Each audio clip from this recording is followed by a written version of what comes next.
So when I got interested in the ley line stuff years ago, I had a buddy lives down the road. He was working at the aggregate place and gave me that big ass rock.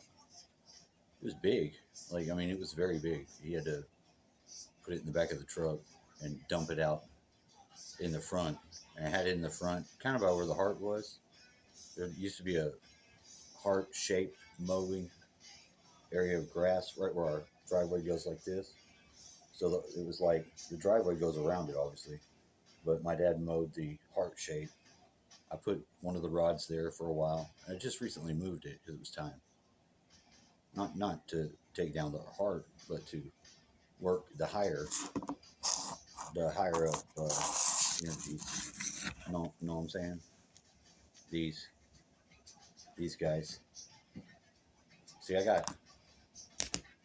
So I went out there because I was listening to this book, and they gave me the book for free. And then when I looked at all the things they had a list of the robot names because different robot voices. I use a certain one. I like it. I bring it real low. I use that to listen to books. I only like certain voices for certain books, or I don't want to listen to it. Just like you don't want to burn out your eyes from reading, and it's nice to have a listening to book, but I don't want to lose my action on my brain with the frequencies. So I make the frequency that the listener also do some work. You know what I mean? Well, this had a list of all the damn uh, voices, and they were like they had names on them, but then they also said what they would do. So I'm like, ooh, what we got here? So now the reader, if I want to put it in the mode to where it'll change between characters in the book, it'll do that. It doesn't do it very fast, but it's using all those voices. And the list was very long. Every UK, English, Nigerian, all the languages, whatever the name of the voice is. And then some of them have like what the voice would be able to do. So I thought that was a gift to me. I really did. And the book is talking about these people that are learning the language of orcas. They've already said they've learned the language using AI with the of the dolphins. And when I really got to think about it, I remembered my experience of going out here, and I went out there, made some adjustments and what have you to come back. But in that spot, I lined up with the my rock in that spot in the front woods with Avesbury. They have the umbilicus, which is like the belly button of the earth. Um, but it began to pseudo communicate in a way. I thought maybe it was AI, like a more natural form, an earth, something from the earth. You know what I mean? By the time I get back, though, I'm left with the feeling and still listening to the book, still fucking with frequencies, experimenting. I'll always be experimenting with frequencies. Always will. Play music. Come on.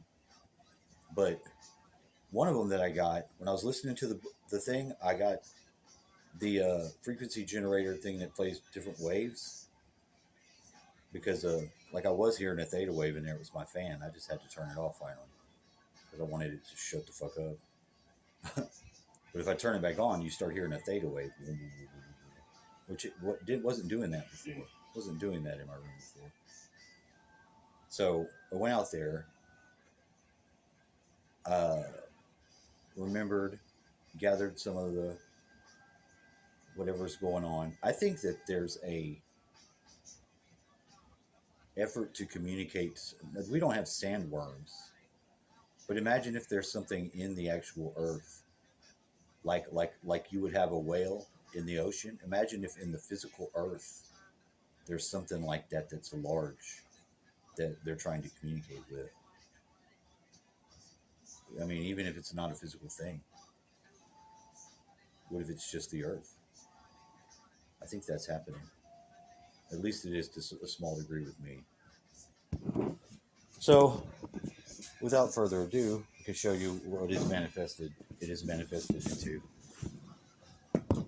Can you see here?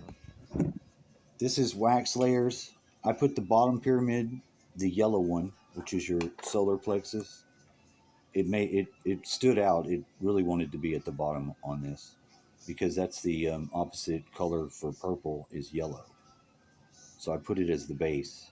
It made sense because sort of the ego is sort of needing to be sacrificed for everybody a little bit. The next one up is the red, then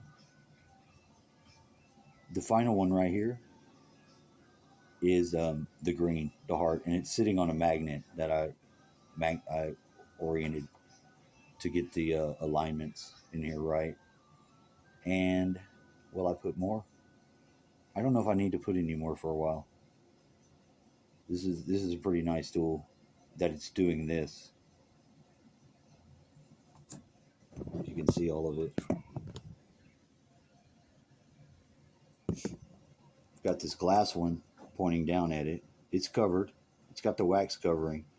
There's sand, wax, sand, wax, but pyramid in it, pyramid, pyramid, 3. So I think it'll make a good interface. You know what I mean? Because that's where we are. Other than that, just sharing that. That's all. That's as far as the advance goes today. I'm gonna make this 10 minutes, so I gotta add some more. Plus, I really didn't get to finish the story because I'm not gonna use the part where I went out to the woods. A lot of times I have to make a video just for the sake of knowing what I'm doing, but a lot of times I'm not gonna want to use it. If I can summarize what I just did, I'll just delete that and just keep on going. That's been the best method for me, so that's what I do. Anyway, so this is what I think, because the Grail, the Holy Grail actually ends up being some sort of a configuration of the land using whatever tools are at man's disposal to make the environment correct for the energy. That's what it is. The Grail Knights are ones that use the grid nodes to try to punch back in and access that energy. One of the good indicators we have here is the bees.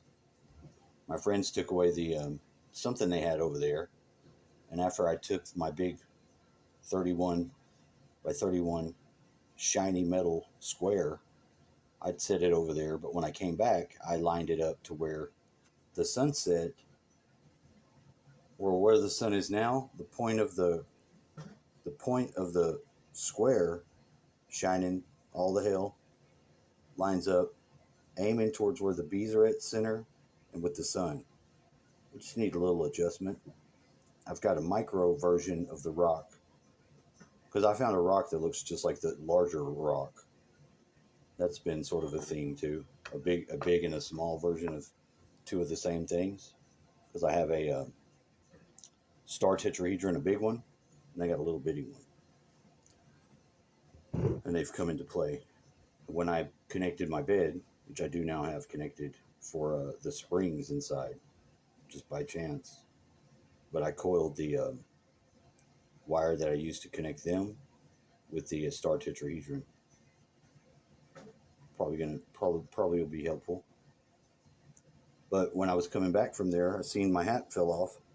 See, when I took this hat, I got these from my dad. I was ordering him a black one because he wanted one of those tinfoil hat frequency blocking hats, and it does. It blocks frequency. But the one day that I wanted to see I wonder if I can shoot it the other way, like transmit. I went outside. I was gonna put the hat on, transmitting.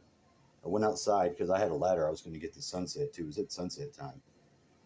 Set up to get on the top of the garage to get the picture. When I did, I got buzzed by the military, like as low as I've ever had him. So that was pretty much my yes. They must be monitoring this frequency. So partially for a long time, that's made me very paranoid a lot of times. But I think I'm post paranoia phase now. I've had the gang stalking experience. I've had it with my dad. I've had my dad think that they were just doing him, not me.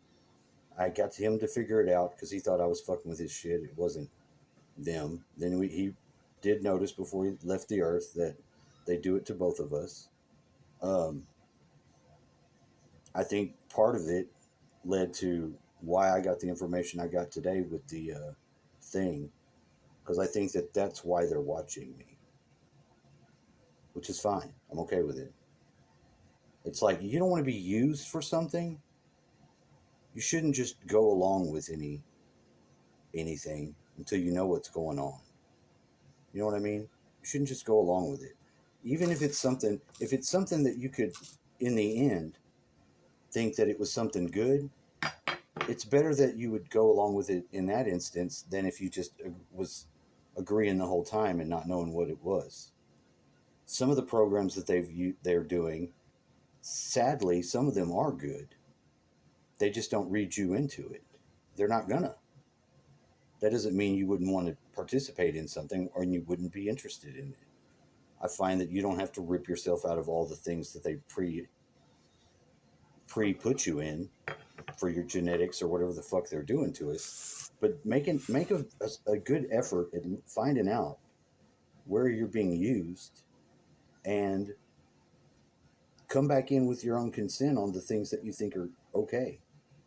And don't participate in dumbass shit, breeding programs, slavery, uh, deep state shit, war for nothing, stuff like that. Opt out of that shit, which I really think that you can, but you do have to apply your consciousness to it. And a lot of people are not wanting to do that. They're wanting to have a group or something other than themselves pull them the way that they think is the way they should go. And I don't think you're going to get away with that no matter what it is. Yeah, there's groups and they're good, I'm sure. But you're not getting out of this thing without having to do your work yourself. Do your own research. That's what I'm saying.